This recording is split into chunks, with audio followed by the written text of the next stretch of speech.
उत्पत्ति की पुस्तक को पढ़ते हैं, उसकी 15 को लिखा, तब लाबान ने याकूब से कहा, रिश्तेदार होने के कारण तुझसे मुफ्त में सेवा कराना मेरे लिए ठीक नहीं है, इसलिए मैं तुझे सेवा के बदले क्या दूं। लाबान की 2 बेटियां थी, बड़ी का नाम लिया, छोटी का नाम राहेल था। लिया के धुंधली आंखें थी, पर राहेल रूपवती सुंदर थी, इसलिए याकूब ने जो राहेल से प्रीति रखता था कहा, मैं तेरी छोटी बेटी राहेल के लिए 7 वर्ष तेरी सेवा करूंगा। जब वो 7 वर्ष बीत गए, तब याकूब ने लाबान से कहा, मेरी पत्नी मुझे दे, मैं उसके पास जाऊं। लाबान ने मनुष्य बुलाकर बड़े भोज को दिया और शाम को अपनी बेटी लिया को याकूब के पास भेजा, जबकि लिया से याकूब शादी करना नहीं चाहता था। और जब सुबह पुराने टाइम में लोग, आपको पता है अभी ये खत्म हुआ 50-60 साल पहले की शक्लें भी दिखती नहीं थी हस्बैंड वाइफ को, अगले दिन मालूम होता था क्या है ये। यहां भी ऐसा था, जब अगले दिन वो देखता है तो बोलता है कि तू तो वो है ही नहीं। आप इमेजिन करो, एक लड़की को उसका हस्बैंड अगले दिन बोले कि मैं तुझे बिल्कुल पसंद नहीं करता हूं, तो मुझे बिल्कुल पसंद नहीं, और उसके पास वापस ना जाए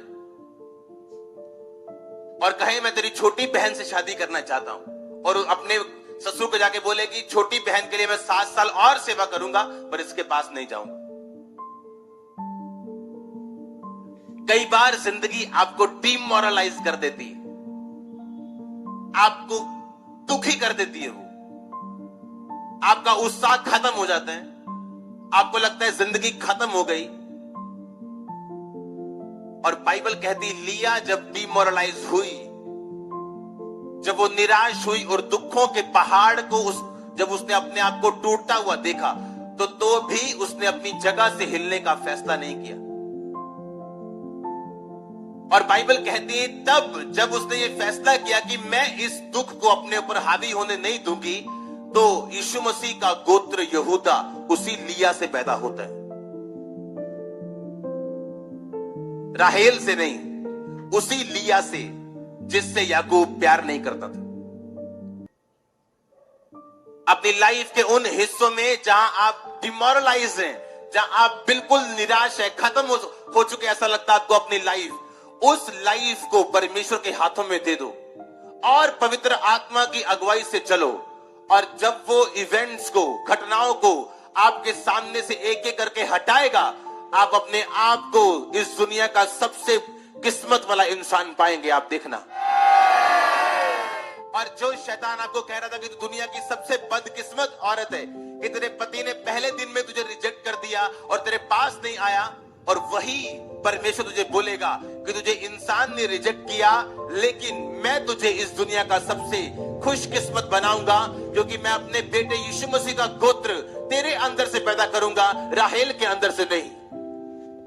आमीन। इसलिए आपको यह फैसला करना है कि क्या आप निराश होना चाहते हैं क्योंकि एक वीजा नहीं लगा, एक प्रॉब्लम हुई, लाइफ में कोई ट्रेजेडी हो गई, या आप पवित्र आत्मा के हाथों में सब कुछ देके परमेश्वर में आगे बढ़ना चाहते हैं। और मैं एक बात जानता हूं, मेरे यीशु मसीह के पास ताकत है नेगेटिव को पॉजिटिव करने की, मेरे पास उसके पास ताकत है टूटी चीजों को इस्तेमाल करने की, उसके पास ताकत है दुनिया के सबसे बदकिस्मत इंसानों को दुनिया का सबसे खुशकिस्मत इंसान बनाने की।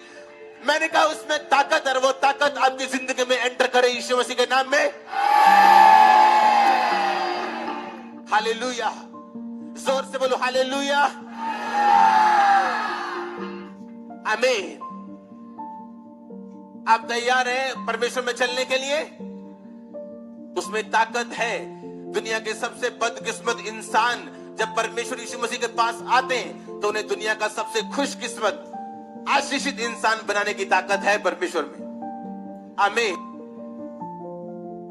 तो मैंने पूछा, क्या आप तैयार हैं अपने दुखों को जो शैतान ने आपको दिए, दुनिया ने आपको दिए, सर्कमस्टेंसेस ने आपको दिए, परिस्थितियों ने आपको दिए, आपके परिवार ने आपको दिए, तो नो प्रॉब्लम, अपना सब कुछ परमेश्वर के पास ले आओ, वो बदल के रख देगा आपको, सिचुएशंस को, जिंदगियों को।